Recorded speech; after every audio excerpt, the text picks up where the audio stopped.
Yeah, thanks, and good morning, actually, everyone, and welcome to today's NASCAR Cam video teleconference, coming to us from Richard Childress Racing headquarters in Welcome, North Carolina. We're in advance of Saturday night's Coke 0400 at Daytona International Speedway.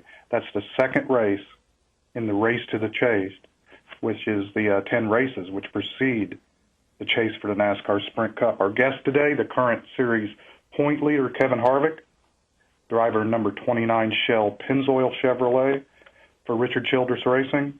Kevin's a former Daytona 500 champion, won it in 2007. He's won the Budweiser Shootout at Daytona the last 2 years. Kevin, we'd like to start off the call today. We have a question from our Twitter account from a fan, Kelly, in Mansfield, Ohio, and she wants to ask how proud of your team this year, the way you've come out of the box after last year's somewhat disappointing effort, and what's been the big difference that's made your team so much better this year?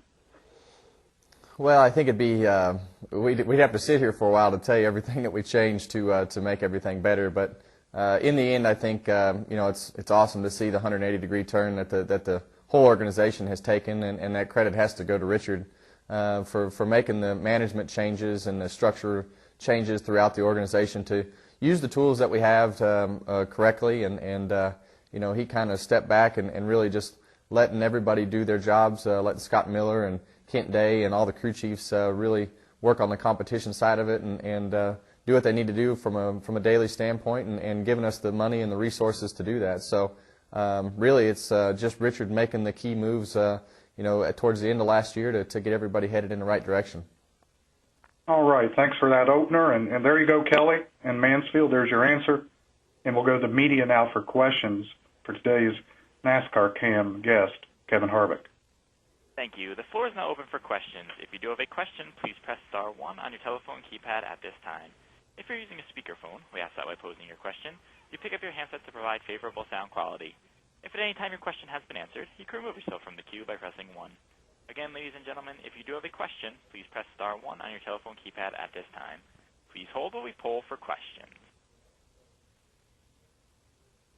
And our first question comes from Tony Fabrizio from the Tampa Tribune. Please state your question. Hey, Kevin. This will be the last race on the old pavement at Daytona. How pleased were you to hear that they were going to push up the repaving project, and are you pretty confident that the temporary fixes that they made to the track are going to hold up for this weekend?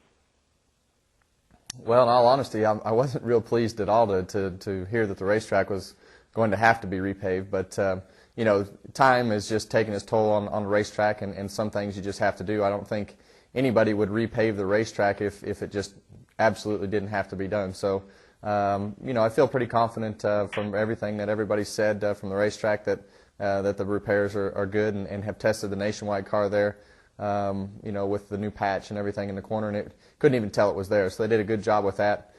So it'll be totally different when we go back in February. Obviously, it'll be warm and slick, and tires will be at a premium, and the handling will be at a premium this week in both races. And you just have to, we'll go back, and it'll be a lot like Talladega, just a whole lot narrower racetrack, and you'll have the big chess match that you have to play at Talladega, and it'll come into effect at Daytona too. So the handling will go out the window, and it'll be all about speed. Good deal. Thanks, man. Thank you, sir. And our next question comes from David Newton from ESPN.com. Please state your question. Yeah, Kevin, can you talk about the new car? What do you think about it for the Nationwide Series? And do you think this is the first step maybe in eventually Sprint Cup cars going in the direction where they'll look more like the showroom cars? Well, I think that there's definitely some changes coming, some more changes coming on the Cup car. I think you've seen NASCAR take a lot of steps to put the spoiler back on the car, and I think you'll see the front of the car going in a different direction somewhere in the future. The new Nationwide car it's really a neat looking race car. Climbing in and out of it, you realize how much more comfortable it is from a driver's standpoint to have more room and the safety aspects of it. I think it's going to race. It's going to be a pretty neat race this weekend. The cars move around and slide around a lot. So, I'm really excited about the new car.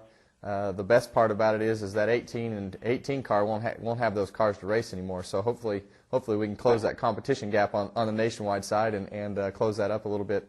I'm looking forward to the race this weekend, so it should be fun. Is it important, from an owner's perspective too, that the car look more like the showroom and the fans? Do you think that'll get the fans more interested in it?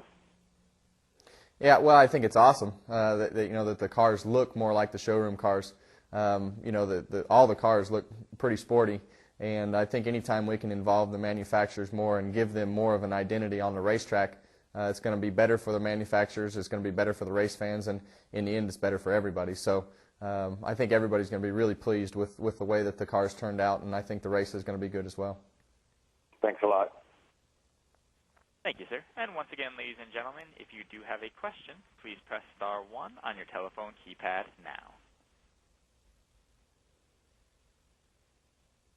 And our next question comes from Bob Pockris from SteamDaily.com. Please state your question.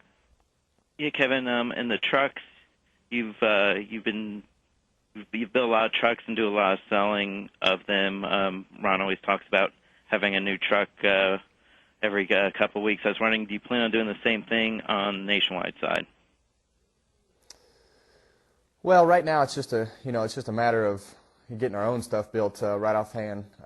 We build all the 70 cars, and we got to make sure that their fleets are up to par as well. And next year we just got to decide how many teams we're going to have and what direction that will take on the nationwide side. We have built a couple, probably a handful of cars for other teams for the up-and-coming races this year. But it's just going to be, the nationwide stuff is, they run so many more races, and there's so much more, I guess the competition is a little bit closer, so it takes so much more time just because there are so many more races, and you don't have the budget to hire more people like you do on the Cup side. So it just takes more time because you have to repair the cars on a weekly basis. So I don't know that it'll ever get to the depth and the magnitude of the truck stuff, but we'll be very select in what we do. And obviously with RCR building our chassis and things now on the nationwide side, it's not just us that has to deal with the capacity level of how many things you build, but we have to deal with what the capacity level at RCR is as well.